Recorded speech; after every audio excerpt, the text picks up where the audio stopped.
Hello friends, आप सभी को अपने मेरा क्लास में स्वागत है। आज जो हम बीटीसी प्रथम वर्ष 2025 के बारे में हम जो पढ़ेंगे, जिसमें हमारा सैद्धांतिक विषय है बाल विकास एवं सीखने की प्रक्रिया। आज इस वीडियो में जो है सैद्धांतिक विषय का पहला जो सब्जेक्ट है बाल बाल विकास एवं सीखने की प्रक्रिया के बारे में जिसमें चर्चा करेंगे, जिसमें जो है बीटीसी प्रथम वर्ष है, यानी डीएलएड प्रथम वर्ष 2025 के सब्जेक्ट के बारे में संपूर्ण चर्चा करेंगे। तो चलिए जो है आज हम इस वीडियो में जो है हम बाल विकास एवं सीखने की प्रक्रिया पे जो है प्रत्येक चैप्टर को क्लास वाइज क्लास हम पढ़ेंगे, जिसमें हम इस वाले क्लास में हम पहले चैप्टर को कवर करेंगे। हमारा बाल विकास एवं सीखने की प्रक्रिया में हमारा कुल टोटल तीन चैप्टर है, जिसमें हम आज की इस वीडियो में जो है पहला चैप्टर कवर करेंगे।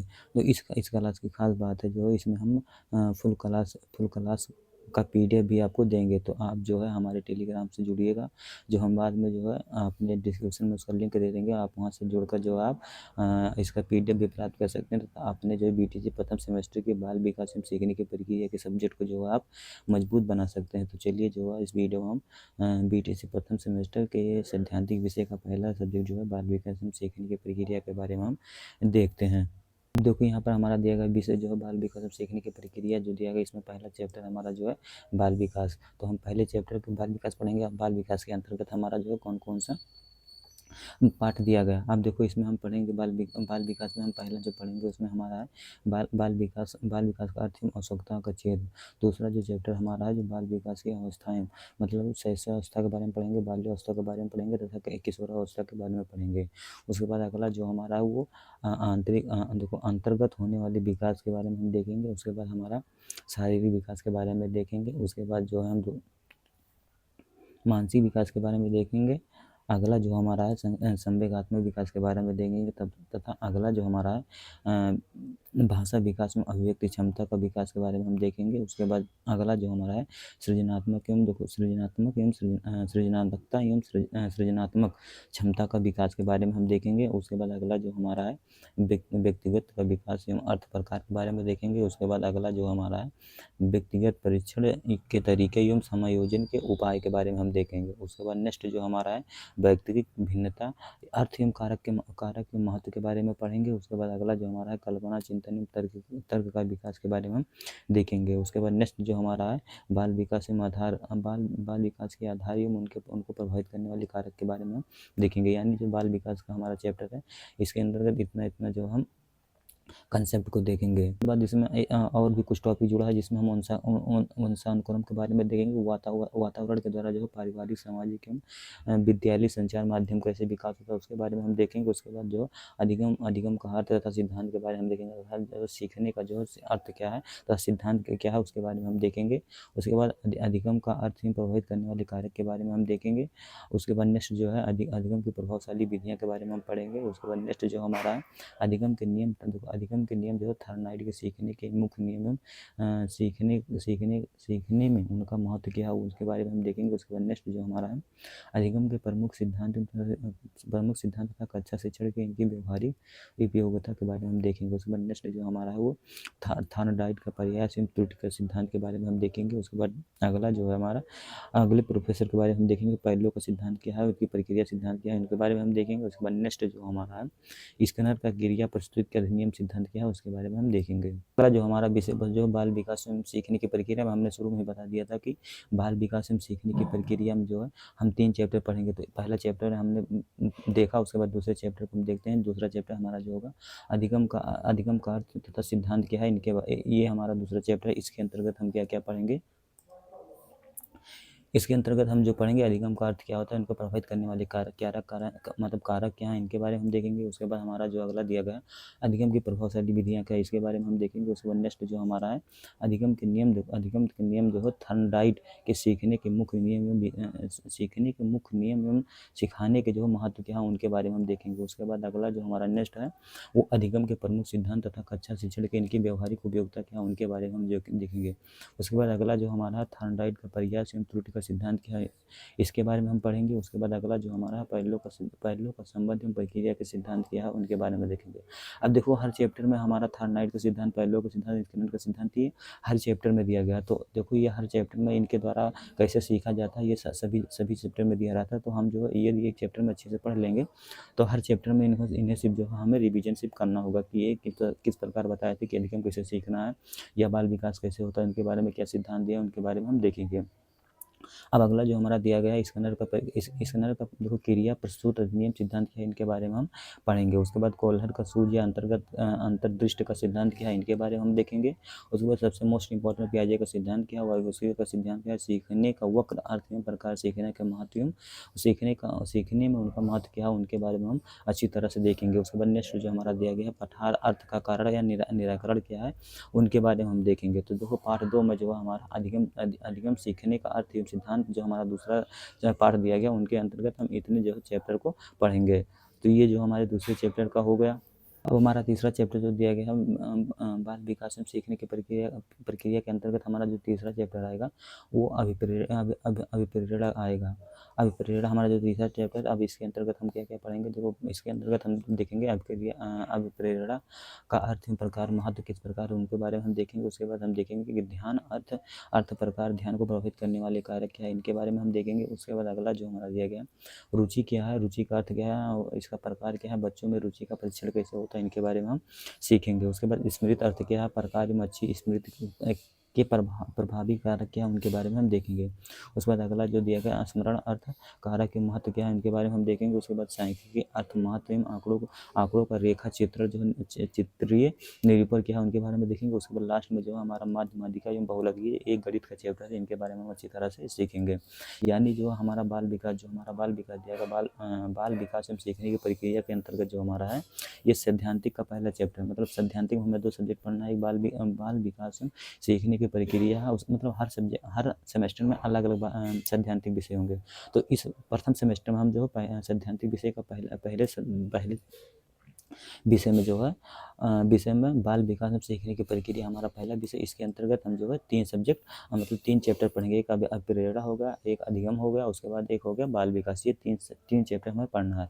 अब तीनों चैप्टर को जो हम विस्तार से हमने देख लिया कि इसके अंतर्गत हमें क्या क्या पढ़ना। तो चलिए इस वीडियो में जो है बाल विकास के बारे में पहला चैप्टर जो हमारा दिया गया है बाल विकास जो है उसके बारे में हम पढ़ेंगे तथा उससे रिलेटेड जो है बहुविकल्प पे क्वेश्चन भी करेंगे तथा अतिलघुत्तरीय क्वेश्चन भी करेंगे। तो देखो सैद्धांतिक विषय का हमारा पहला चैप्टर जो दिया गया बाल विकास में सीखने की प्रक्रिया क्या है। अब इसके अंतर्गत हमारा देखो सैद्धांतिक विषय का पहला सब्जेक्ट है हमारा बाल विकास में सीखने की प्रक्रिया क्या है। उसके बाद दूसरा जो सब्जेक्ट है उसको हम नेक्स्ट वीडियो में पढ़ेंगे। अब इसके अंतर्गत हमने 3 चैप्टर पढ़ेंगे जिसमें हमारा पहला चैप्टर जो दिया गया बाल विकास दिया गया, उसके बाद अभिप्रेरणा दिया गया, उसके बाद जो हमारा तीसरा चैप्टर है वो हो गया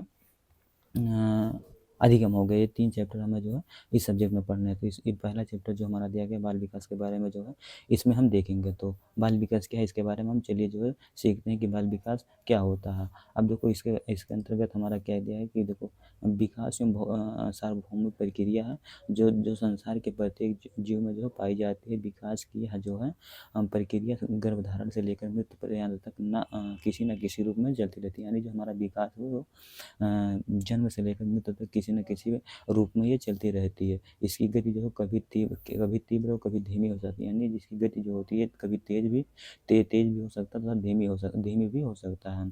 अब देखो मानव विकास का अध्ययन जो मनोविज्ञान की जिस शाखा के अंतर्गत किया जाता है उसे जो है बाल मनोविज्ञान कहा जाता है। परंतु जो अब मनोविज्ञान की यह शाखा बाल विकास कही जाती है।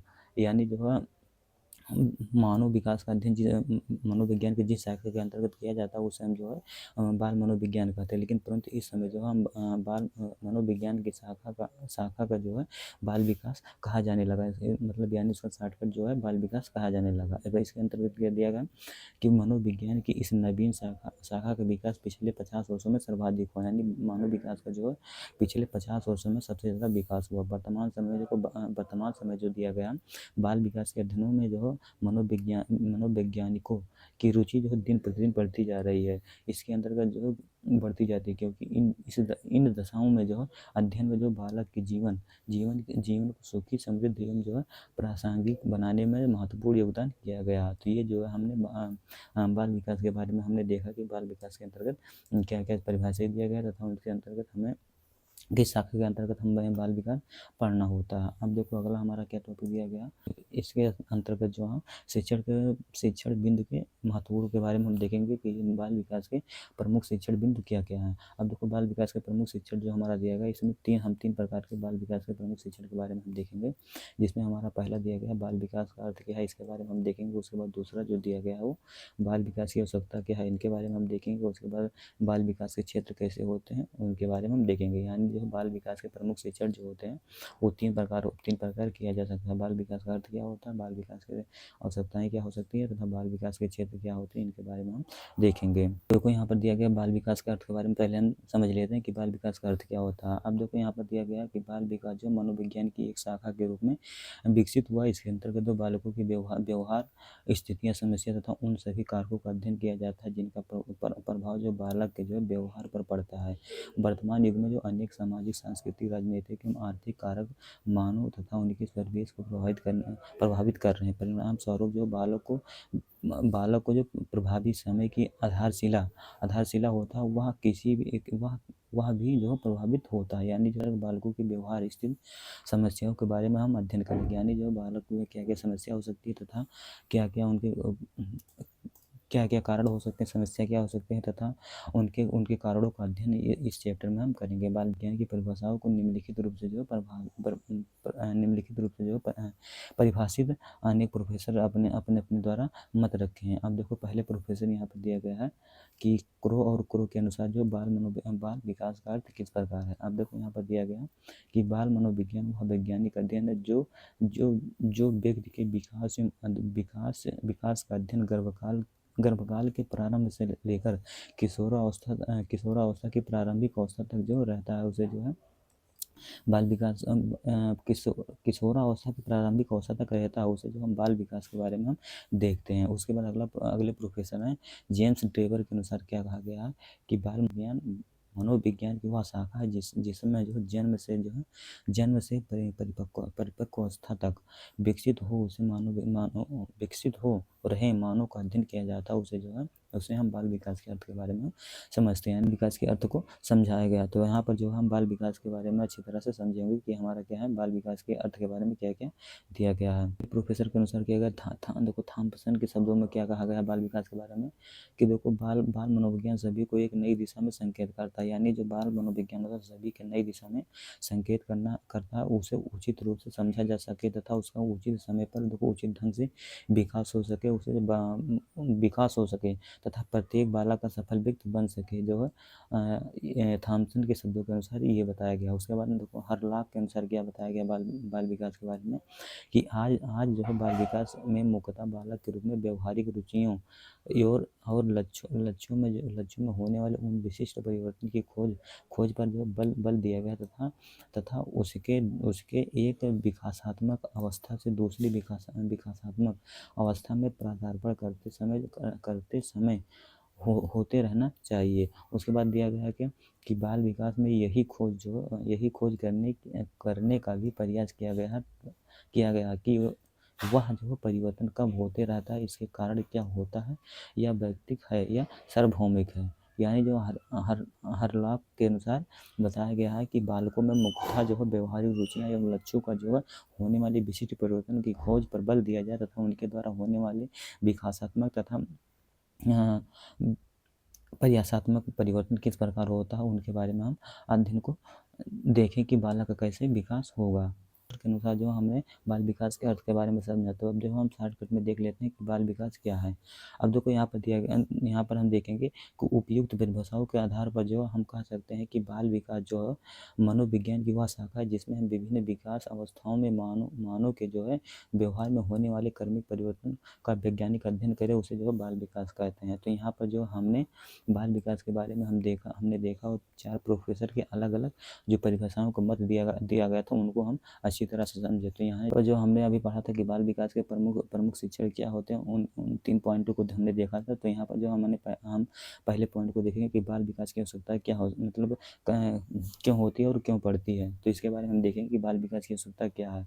अब देखो, अगर यहाँ पर दिया गया है कि बाल विकास जो होता है, बाल विकास अनुसंधान का एक क्षेत्र माना जाता है जो बालक के जीवन को सुखी और जो समृद्धशाली बनाने में बाल मनोविज्ञान के योगदान प्रासंगिक होता है तथा मनोविज्ञान की इस शाखा का केवल बालकों से प्रत्यक्ष या अप्रत्यक्ष रूप से संबंध रखता है, जो बालक की समस्याओं पर जो है विचार करते हैं और बाल मनोविज्ञान की उपयोगिताओं को स्वीकार करते हैं।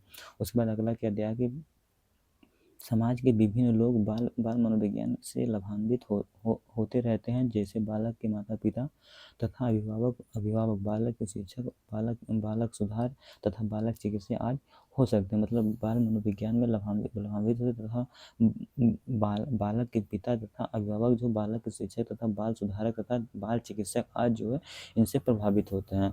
उसके बाद अगला क्या है कि प्रभावित होते हैं तथा बाल मनोविज्ञान के द्वारा हम बाल मन और बाल व्यवहारों के रहस्यों को भली बात हम समझ सकते हैं। अर्थात जो है हम बाल मनोविज्ञान के द्वारा हम बालक के शिक्षक, बालक के सुधार, बालक के चिकित्सा आदि के बारे में जो है उनके मन के बारे में तथा उनके मन व्यवहारों के बारे में हम मन के व्यवहारों के रहस्यों के बारे में हम भली बात जो समझ सकते हैं। अब उसके बाद अगला क्या हमारा दिया गया कि बाल मनोविज्ञान हमारे सम्मुख बालकों के भविष्य की एक उचित रूपरेखा प्रस्तुत करता है, जिससे अध्यापक एवं अभिभावक बच्चे के अधिगम की क्षमता को सही विकास कर सकते हैं। उसके बाद किसी भी अवस्था में बच्चे की कौन सी क्षमता विकास करना चाहिए या उचित प्रयोग करना चाहिए, प्रयोग अवस्था के अनुसार विकास के प्रारूपों को जानने के पश्चात ही हो सके, इनके बारे में इनके बारे में यहाँ पर हमने सीखा। अब यहाँ पर इसका साफ कहने का मतलब है कि बाल मनोविज्ञान के द्वारा हम बालक के जो भविष्य के बारे में उचित रूपरेखा प्रस्तुत कर सकें तथा उनके बारे में हम ऐसा क्या निर्णय लें जिससे बालक का जो है सही से बाल विकास हो सके, उनके बारे में हम जो है देख पाएँ तथा उनके बारे में अच्छी तरह से समझ सकें।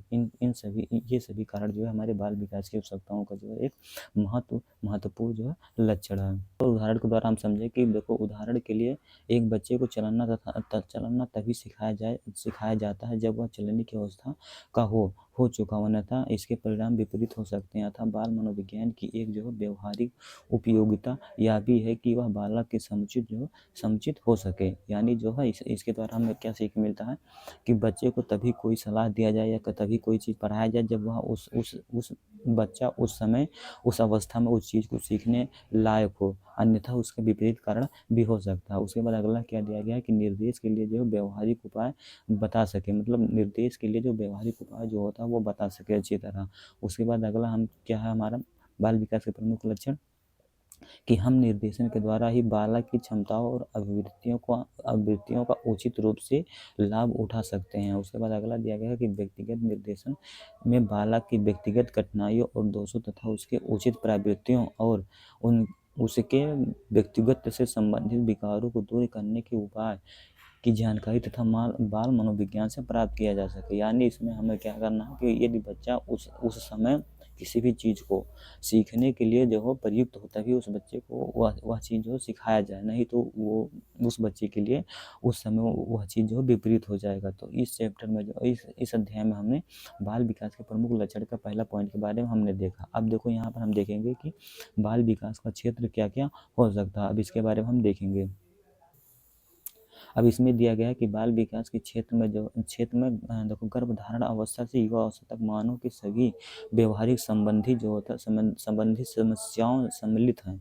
इस अवस्था में सभी मानव व्यवहार संबंधी समस्याओं के अध्ययन में जो है विकासात्मक दृष्टिकोण से मुख्य रूप से अपनाया जाता है। इस अध्याय में हम मुख्य रूप से इन बातों पर बल दिया जाए कि विभिन्न विकास अवस्थाओं में कौन कौन से कर्मिक परिवर्तन होते हैं, ये परिवर्तन किन कारणों से है, कब और क्यों होता है, ये आज जो है हमारा बाल विकास के क्षेत्र हो सकते हैं। इसके बाद अगला हमारा क्या दिया कि बाल विकास, देखो बाल विकास विषय के क्षेत्र के अंतर्गत देखो जिन समस्याओं अथवा विशेष सामग्री का अध्ययन किया जाता है वह निम्नलिखित प्रकार हो सकता है। मतलब बाल विकास क्या हो सकता है, जो होता है वह निम्नलिखित प्रकार हो सकता है। पहला क्या है हमारा, वो हमारा पहला वातावरण और बालक, मतलब पहली आवश्यकता क्या होता है बालक का, कि वह किस वातावरण में रहता है, ये पहली आवश्यकता है। अब इसके अंतर्गत हमारा क्या क्या दिया गया कि बाल विकास में इस समय के अंतर्गत दो प्रकार की समस्याओं का जो अध्ययन किया जाता है। प्रथम यह है कि बालक का वातावरण पर क्या प्रभाव पड़ता है। द्वितीय जो हमारा है कि वह वातावरण बालक के व्यवहार, व्यक्तित्व तथा शारीरिक विकास आदि को किस प्रकार जो प्रभावित करता है। अतः स्पष्ट है कि बालक का पर्यावरण का एक विशेष प्रभाव क्षेत्र देता है। यानी जो हमारा जो है बालक का जो विकास है वह वातावरण पर डिपेंड करता है कि वह किस प्रकार के वातावरण में रह रहा है। तथा दूसरा हमारा क्या दिया गया है कि बालक के व्यक्तित्व जो है विभिन्नताओं का अध्ययन करना। अब इसके अंतर्गत हम क्या देखेंगे, इसके अंतर्गत हमारा दिया गया कि बाल विकास में जो व्यक्तित्व विभिन्नताओं तथा इससे संबंधित समस्याओं का अध्ययन भी किया जाता है। व्यक्तिगत भेदों की दृष्टि से जो हमारा दिया गया निम्नलिखित तथ्यों का अध्ययन किया जाता था। शारीरिक संरचना संबंधी भेद, मानसिक योग्यता तथा संबंधी भेद तथा सांवेगिक भेद, व्यक्तिगत संबंध भेद तथा सामाजिक व्यवहार संबंधी भेद तथा भाषा विकास संबंधी भेद आज जो है हमारे इसमें शामिल है। यानी जो है हम बालक की जो व्यक्तित्व भिन्नताओं के अंतर्गत हम क्या क्या देखेंगे कि उस शरीर की संबंधी भेद, उसका मतलब शारीरिक संरचना किस प्रकार है, मानसिक योग्यता संबंधी भेद क्या है तथा उसका सांवेगिक भेद क्या है तथा व्यक्तिगत संबंधी उसका भेद क्या है, उसके बाद सामाजिक व्यवहार संबंधी भेद क्या है तथा उसका विकास, भाषा विकास संबंधी क्या भेद, मतलब क्या भेद या कारण हो सकते हैं। तो इसमें जो हमारा दूसरा पॉइंट था बालक की व्यक्तित्व विभिन्नताओं का अध्ययन के बारे में हमने देखा। तीसरा दिया गया कि हमारी मानसिक प्रक्रियाएं क्या हो सकती हैं। अब देखो बाल विकास में बालक की विभिन्न मानसिक प्रक्रियाओं का जो अध्ययन भी किया जाता है, जैसे प्रत्यक्षीकरण, सीखना, कल्पना, स्मृति तथा चिंतन, साहचर्य आदि जो हमारे मानसिक प्रतिक्रियाएं हो सकती हैं। इन सभी मानसिक प्रतिक्रियाओं का अध्ययन दो समस्याओं के रूप में भी किया जाता है। प्रथम यह है कि विभिन्न आयु स्तर पर बालक की विभिन्न जो मानसिक स्तर किस प्रकार रूप में पाई जाती है तथा इसकी क्या गति है, आज के बारे में हम देखें। उसके बाद दूसरा जो हो सकता है वो द्वितीय है कि इन मानसिक प्रतिक्रियाओं का विकास कैसे होता है तथा इनके विकास में कौन कौन से कारक प्रभावित होते रहते हैं। यानी जो हमारा मानसिक प्रक्रिया होगा वो दो कारकों पर डिपेंड होगा। पहला जो होगा वो हमारा होगा विभिन्न आयु पर बालक की विभिन्न मानसिक प्रतिक्रियाएं होती हैं तथा दूसरा जो होगा मानसिक प्रतिक्रियाएं विकास कैसे हो तथा उनके बारे में हम क्या क्या कारक प्रभावित कर सकते हैं उनके बारे में हम देखेंगे कि बच्चों को किस प्रकार सिखाया जाए कि वो अपने स्तर पर उस चीज़ को किस तरह जो अच्छी तरह सीख सकते हैं। अब उसके बाद तीसरा हमारा जो चौथा हमारा जो पॉइंट दिया गया है कि बालक बालिकाओं का मापन कैसे, मतलब बालक बालिकाओं का मापन के बारे में हम देखेंगे। अब इसमें क्या दिया गया है कि देखो बाल विकास के क्षेत्र में बालकों की विभिन्न मानसिक और जो है शारीरिक मापन तथा मूल्यांकन से संबंधित समस्याओं का अध्ययन भी किया जाता है। देखो मापन से तात्पर्य यह है कि इन क्षेत्रों में उनकी समस्या क्या है तथा उनका निराकरण कैसे किया जा सकता है, इनके बारे में हम देखेंगे। यानी जो हमारा मापन जो दिया गया है ये नहीं है कि हम बालक और बालिकाओं को अलग अलग दृष्टिकोण से देखें कि वो लड़की है नहीं कर पाएगी, ये लड़का है नहीं कर पाएगी, इसका यह तात्पर्य नहीं है।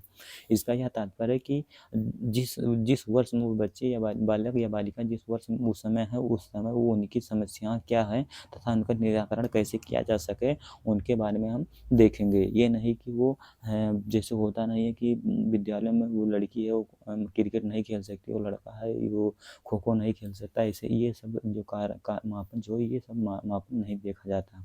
मुख्य जो होता है वो हमारा देखा जाता है कि उस समय बालक को कौन सी समस्याएं होता था, उनका निराकरण हम किस प्रकार से कर सकते हैं, इन सभी के बारे में हम देखेंगे। अब अगला हमारा दिया गया 5वां जो दिया गया बाल व्यवहार तथा बाल व्यवहार और अंतःक्रियाएं के बारे में हम देखेंगे। अब इसके अंतर्गत हम देखेंगे कि देखो बाल विकास के अध्ययन क्षेत्र में अनेक प्रकार की जो है अंतःक्रियाओं का अध्ययन भी होता है। बाल विकास का व्यवहार गतिशील होता है, यानी जो बाल विकास का व्यवहार जो होता है वो गतिशील होता है तथा उनकी विभिन्न शारीरिक और मानसिक योग्यताओं विशेषताओं में क्रमिक विकास होता रहता है तथा स्वाभाविक है कि बालक और उनके वातावरण के समय समय पर जो अंतःक्रियाएं होती रहती हैं। यानी जो बाल व्यवहार के अंतर्गत जो है हमारा शारीरिक और मानसिक योग्यताओं की विशेषताओं को क्रमिक विकास होता रहता है, परंतु उनका स्वाभाविक जो होता है वो हमारा जो बालक और उनके वातावरण के समय समय पर अंतःक्रियाएं होती रहती हैं, यानी मतलब अलग अलग होती रहती हैं। तो यहाँ से देखो हमने बाल विकास के बारे में सभी जो है कंसेप्ट को देखे कि बाल विकास कैसे कैसे होता है, किनके कारण होता है, उनके प्रमुख लक्षण क्या हैं, उन सभी के बारे में देखा। यानी अब देखो इसके आगे हमारा अगला क्या है कि बाल विकास में सीखने की प्रक्रिया। अब यानी हमारा जो बाल विकास जो चैप्टर जो खत्म हो गया। अब देखो हमने बाल विकास में सीखने की प्रक्रिया में हमारा पहला जो चैप्टर था वो बाल विकास था। अब देखो हम आपको शुरू से बता देते हैं तो देखो यहाँ पर हमने क्या देखा कि बाल विकास का जो पहला चैप्टर हमारा था बाल विकास से सीखने की प्रक्रिया में हमारा पहला चैप्टर जो था बाल विकास था। अब इसके अंतर्गत हमने देखा बाल विकास का अर्थ एवं आवश्यकता क्या है, इनके क्षेत्र क्या है, इनके बारे में हमने देखा। अब इससे रिलेटेड जो हम क्वेश्चन कर लेते हैं, उसके बाद नेक्स्ट वीडियो हम देखेंगे कि बाल विकास की अवस्था क्या है। बाल विकास की अवस्था, शैशवावस्था, बालावस्था तथा किशोरावस्था के बारे में देखेंगे, तो उससे रिलेटेड हम क्वेश्चन करेंगे। तो चलिए जो इस चैप्टर से संबंधित हम क्वेश्चन कर लेते हैं। हमारा क्वेश्चन किस प्रकार आता है।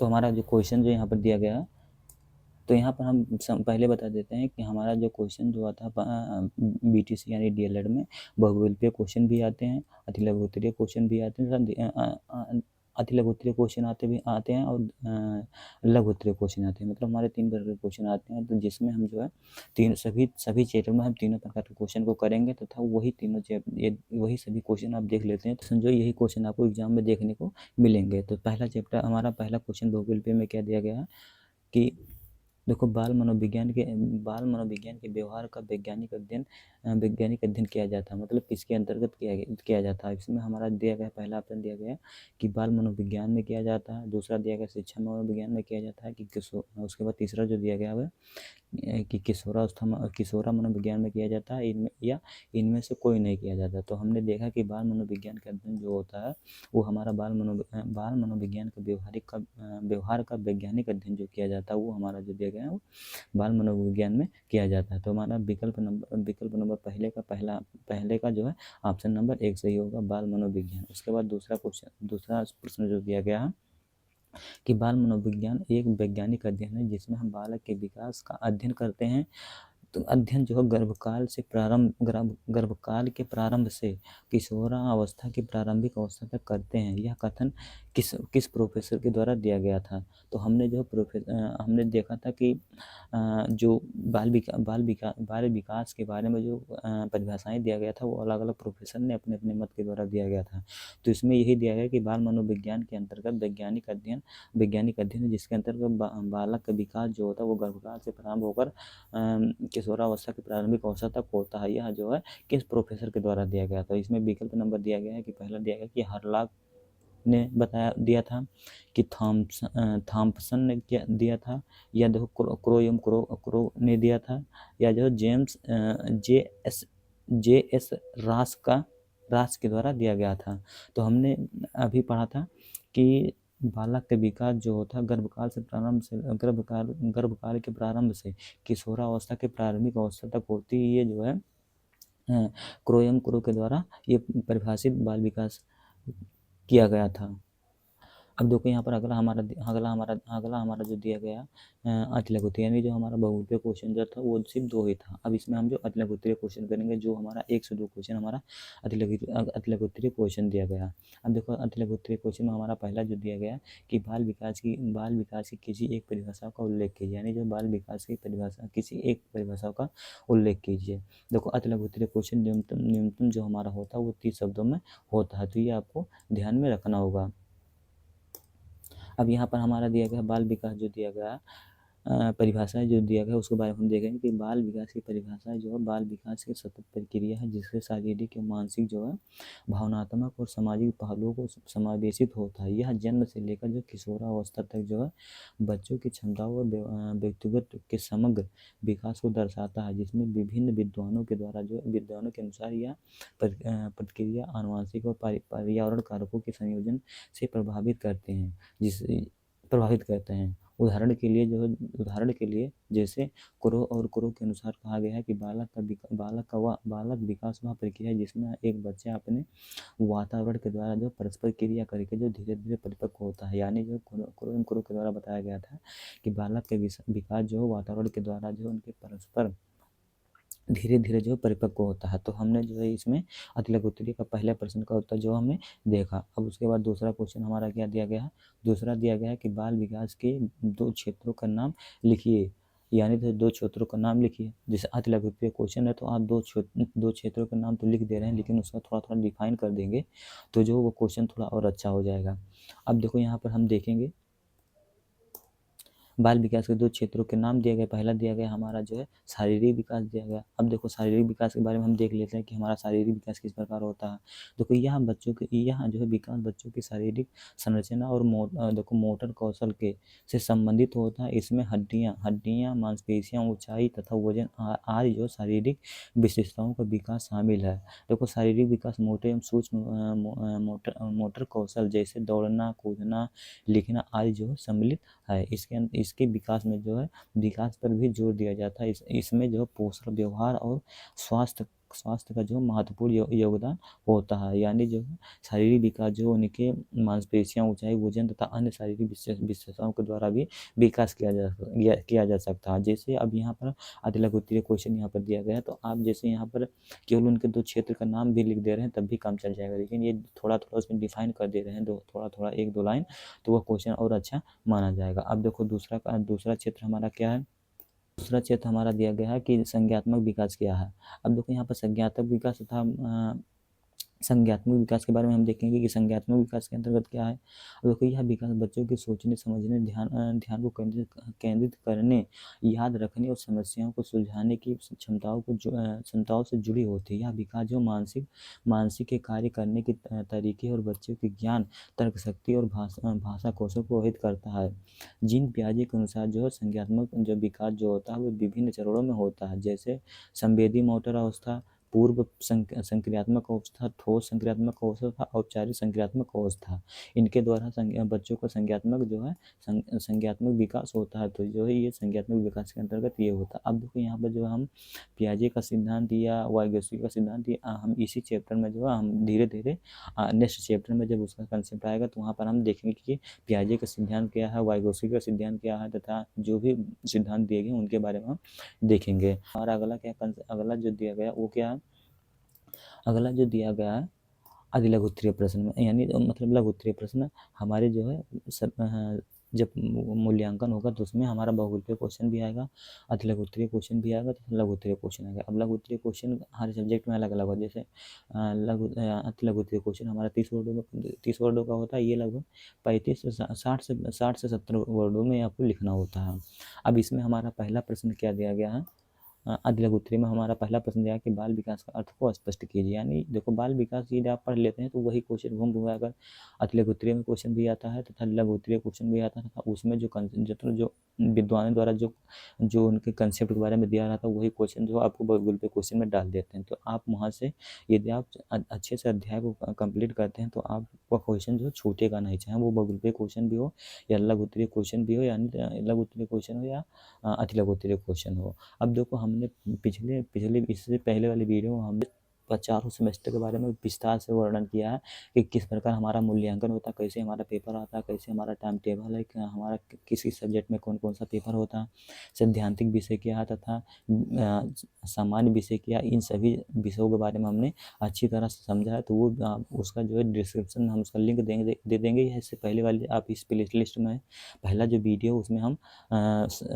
DLED प्रथम सेमेस्टर मतलब प्रथम सेमेस्टर द्वितीय तृतीय और चतुर्थ सेमेस्टर के बारीकी से सभी प्रश्नों को जो विस्तार से वर्णन किया है। तो वहाँ से आप देख सकते हैं कि हमारा कैसे कैसे प्रश्न आएगा तथा वहाँ पर हमने प्रीवियस ईयर के बारे में भी चर्चा किया। प्रीवियस ईयर पेपर भी हमने अपलोड कर दिया अपने टेलीग्राम चैनल से, तो वहाँ पर आप जाकर ले सकते हैं। अब उस वाले वीडियो हम डिस्क्रिप्शन में उसका लिंक दे दिए हैं, जहाँ से प्रत्येक सब्जेक्ट का जो हमारा प्रीवियस ईयर पेपर डाले हैं, वहाँ से आप जाकर ले सकते हैं। अगले होते हुए प्रश्न में हमारा पहला प्रश्न दिया गया कि बाल विकास का अर्थ को स्पष्ट कीजिए। अब देखो बाल विकास क्या है, इसका अर्थ के बारे में हम समझते हैं। अब देखो बाल विकास का तात्पर्य बच्चों के जन्म से लेकर जो किशोरावस्था तक उनकी शारीरिक, मानसिक तथा भावनात्मक, सामाजिक और नैतिक क्षमताओं को क्रमिक रूप और सतत विकास से है। यह एक जो है बहुआयामी प्रक्रिया है जिसमें बच्चों को शारीरिक विकास जैसे ऊंचाई, वजन, मोटाई, कौशल तथा संज्ञानात्मक विकास, सोचने, समझने और निर्णय लेने की क्षमता तथा भावनात्मक विकास यानी जो भावनाओं को समझना तथा व्यक्त करना आदि शामिल है। यानी बाल विकास का अर्थ जो होता है उनके जो किशोरावस्था से लेकर मतलब जन्म से लेकर किशोरावस्था के शारीरिक, मानसिक, भावनात्मक, सामाजिक, नैतिक क्षमताओं को क्रमिक और सतत विकास है। यह जो बहुआयामी होता है जिसमें बच्चे अपने शारीरिक विकास के बारे में, संज्ञानात्मक विकास के बारे में समझते हैं, भावात्मक विकास के बारे में समझते हैं कि कैसे हमें व्यक्त करना, आज जो हमारा इसमें है। अब यहाँ पर देखो और क्या दिया गया कि बाल विकास जो हमारा दिया गया, बाल विकास का अर्थ केवल वृद्धि से ही नहीं बल्कि बच्चों के व्यक्तिगत और जो क्षमताओं के समग्र विकास से होता है। यानी जो उनके बाल विकास का अर्थ जो वृद्धि से ही नहीं होता, उनके व्यक्तित्व और क्षमताओं के समग्र विकास से भी होता है। अब देखो इसमें आनुवंशिक गुण और पर्यावरण कारक जैसे परिवार, समाज और शिक्षा और देखो अनुभव महत्वपूर्ण भूमिका निभाते हैं। यानी जो उनके आनुवंशिक गुण जो होता है पर्यावरण कारक भी हो सकते हैं तथा परिवार, समाज तथा शिक्षा और अनुभव महत्वपूर्ण भूमिका निभाते हैं। अब इसमें अगला क्या दिया कि बाल विकास का अध्ययन जो बच्चों की क्षमता, रुचि और उनकी भविष्य की संभावनाओं को समझने में मदद करता है, जिससे उनकी सही दिशा मार्गदर्शन दिया जा सके तथा यह एक सतत प्रक्रिया जो हर बच्चे के लिए अलग अलग होती है। यानी जो बाल विकास जो है सतत प्रक्रिया है जिसमें यह क्रिया जो हम देखें ये हर बच्चों में अलग अलग हो सकता है। अब हमारा अगला क्वेश्चन क्या दिया गया, अगला क्वेश्चन हमारा दिया गया है कि शिक्षा के लिए जो शिक्षा के लिए बाल विकास की आवश्यकता क्यों होता है, स्पष्ट कीजिए। तो इनके बारे में हम देखेंगे कि शिक्षा के लिए बाल विकास की आवश्यकता क्या होती है, इसको स्पष्ट कीजिए। तो ये प्रश्न को हम उत्तर देखते हैं। अब इसके अंतर्गत हमारा क्या है, अब इसके अंतर्गत देखो शिक्षा के लिए बाल विकास की आवश्यकता क्या है, ये इस प्रकार का हम हेडिंग डालेंगे। उसके बाद अब लिखेंगे क्या, देखो शिक्षा के लिए बाल विकास का ज्ञान होना अत्यंत महत्वपूर्ण है, क्योंकि यह बच्चों को बेहतर ढंग से समझने, उनकी क्षमताओं को आकलन करने तथा उन्हें सही दिशा में देखो मार्गदर्शन देना ही जो बच्चों शिक्षा के लिए बाल विकास की आवश्यकता होने का एक महत्वपूर्ण बिंदु हो सकता है। इनके प्रमुख कारण निम्नलिखित हो सकते हैं। पहला कारण क्या हो सकता है कि व्यक्तिगत विभिन्नताओं को समझना, ये पहला कारण हो सकता है। अब इसके अंतर्गत यदि आप थोड़ा थोड़ा लिख दे रहे हैं तो और अच्छा होगा। अब इसमें क्या दिया गया कि बाल विकास के अध्ययन से शिक्षक बच्चों की उम्र, रुचि, क्षमता और व्यवहार के अंतर को समझ पाते हैं तथा इससे वो बच्चे व्यक्तिगत आवश्यकताओं के अनुसार शिक्षण विधियाँ अपनाते हैं। यानी व्यक्तिगत विभिन्नताओं को यदि अध्यापक समझ कर उस बच्चों को उस प्रकार का जो अध्ययन देते हैं तो वो बच्चे जो अच्छी तरह से समझ पाएंगे। अब अगला कारण क्या है कि उपयुक्त शिक्षण विधियां के चयन कीजिए। मतलब उपयुक्त शिक्षण विधियां क्या हो सकता है, उनके द्वारा अध्यापक को चयन करके ही बच्चों को वो मैटर दें। अब देखो इसमें दिया है कि विभिन्न आयु और मानसिक स्तर वाले बच्चों को पढ़ाने के लिए शिक्षक को यह समझने की आवश्यकता होती है कि वह कौन सी विधियाँ प्रभावी होगी। उदाहरण के लिए छोटे बच्चों के लिए जो खेल आधारित जो शिक्षण और बड़े बच्चों के लिए जो समस्या समाधान आधारित शिक्षण उपयुक्त हो सकते हैं। यानी जो इसके अंतर्गत जैसे छोटे बच्चे होते हैं उन्हें खेल के द्वारा आप पढ़ा रहे हैं तो बहुत अच्छी तरह से वो उस चीज़ को वो सीख लेंगे।